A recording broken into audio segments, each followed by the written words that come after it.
اعوذ باللہ من الشیطان الرجیم۔ میں اللہ کی پناہ مانگتا ہوں مردود شیطان سے۔ بسم اللہ الرحمن الرحیم۔ شروع اللہ کے نام سے جو بڑا مہربان نہایت رحم والا ہے۔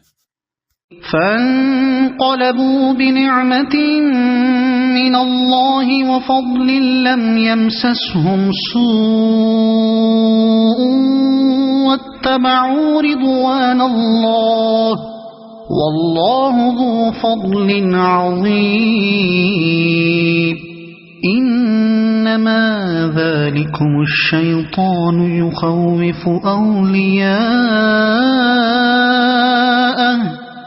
فلا تخافوهم وخافون ان کنتم مؤمنین۔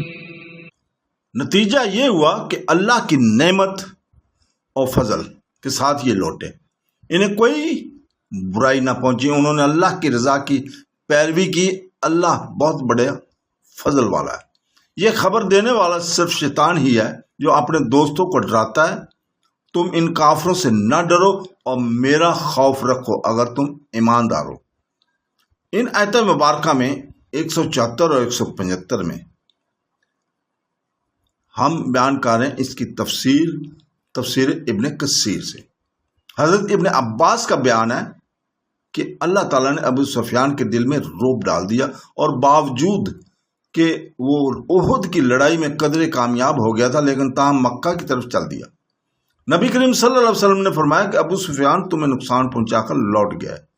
اللہ تعالیٰ نے اس کے دل کو مرعوب کر دیا۔ احد کی لڑائی شوال میں ہوئی تھی اور تاجر لوگ زیکا میں مدینہ آئے تھے اور بدر صغرا میں اپنے ڈیرے ہر سال اس ماہ میں ڈالا کرتے تھے۔ اس دفعہ بھی اس واقعے کے بعد لوگ آئے، مسلمان اپنے زخموں میں چور تھے۔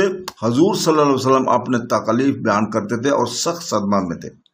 رسول پاک صلی اللہ علیہ وسلم نے لوگوں کو اس بات پر آمادہ کیا کہ وہ آپ کے ساتھ چلے اور فرمایا کہ یہ لوگ اب کوچ کر جائیں گے اور پھر حج کو آئیں گے اور پھر اگلے سال تک یہ طاقت انہیں حاصل نہیں ہوگی۔ لیکن شیطان نے اپنے دوستوں کو دمکانا اور بہکانا شروع کر دیا اور کہنے لگا کہ ان لوگوں نے تمہارے استحصال کے لیے لشکر تیار کر لیا، جس بنا پر لوگ ڈھیلے پڑ گئے۔ آپ نے فرمایا سنو، خواہ تم میں سے ایک بھی نہ چلے میں تنہا جاؤں گا۔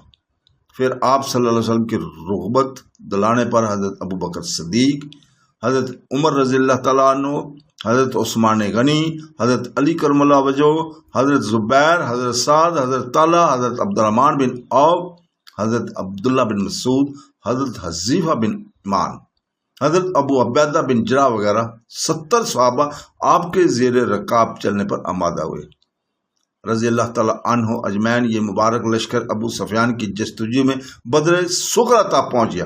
انہی کی اس فضیلت اور جان بازی کا ذکر اس مبارک آیت میں ہے۔ صدق اللہ العظیم۔